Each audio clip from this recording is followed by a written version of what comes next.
एक घर में माँ बेटी रहती थी। रात का समय था। दरवाजे पर खटखटाने की आवाज आई। माँ और बेटी बहुत गरीब थे, छोटे से घर में रहते थे। बेटी ने दरवाजा खोला तो वहां पर कोई नहीं था। नीचे देखा तो चिट्ठी पड़ी हुई थी। बेटी ने चिट्ठी खोलकर पढ़ी तो हाथ कांपने लग गए और जोर से चिल्लाई, माँ इधर आओ। चिट्ठी में लिखा था, बेटी मैं तुम्हारे घर आऊंगा तुमसे और तुम्हारी माँ से मिलने, और नाम की जगह नीचे लिखा था भगवान। माँ ने कहा, ये शायद हमारी गली के किसी लड़के ने तुम्हें छेड़ने के लिए बहुत ही गंदी शरारत की है। लेकिन बेटी को माँ की बात पर यकीन ही नहीं हो रहा था। बेटी बोली, माँ पता नहीं क्यों मुझे ये सच लग रहा है। माँ को मनाकर बेटी और माँ दोनों तैयारी में लग गई। घर भले ही छोटा सा था लेकिन दिल बहुत अमीर। घर पर एक चटाई थी मेहमानों के लिए। वह ट्रंक से निकालकर बिछा दी और रसोई घर में जाकर देखा तो खाने का एक दाना नहीं था। बेटी और माँ दोनों गहरी सोच में पड़ गए कि यदि भगवान सच में आ गए तो खाने में कुछ नहीं दे पाएंगे। आगे पीछे का कुछ नहीं सोचा। बचत के 300 रुपए बेटी के पास थे। पैसे लेकर वे दोनों छाता और कंबल लेकर किराने की दुकान के लिए निकल पड़े। बारिश होने वाली थी और ठंड भी बहुत ज्यादा थी।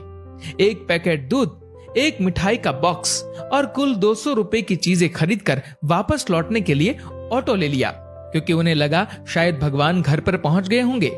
घर से थोड़ी दूर पहुंची तो देखा कि जोर से बारिश शुरू हो गई और सड़क किनारे एक पति पत्नी खड़े थे। ऑटो पास से गुजरा तो लड़के ने देखा उनके हाथ में छोटा बच्चा रो रहा था। स्थिति कुछ ठीक नहीं लग रही थी। ऑटो घर के दरवाजे पर पहुंचा।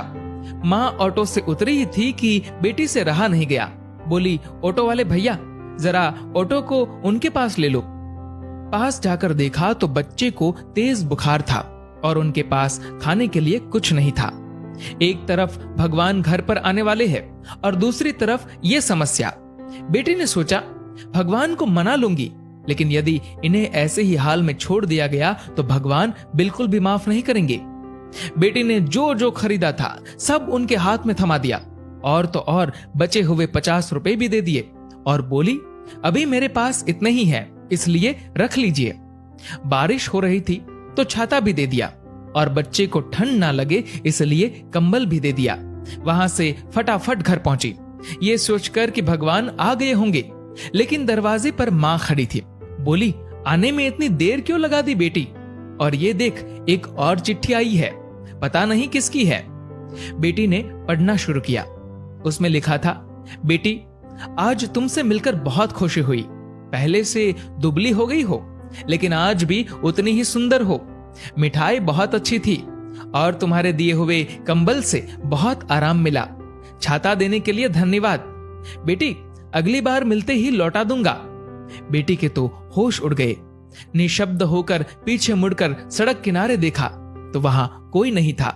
चिट्ठी में आगे लिखा था, इधर उधर मत ढूंढो मुझे, मैं तो कण कण में हूं।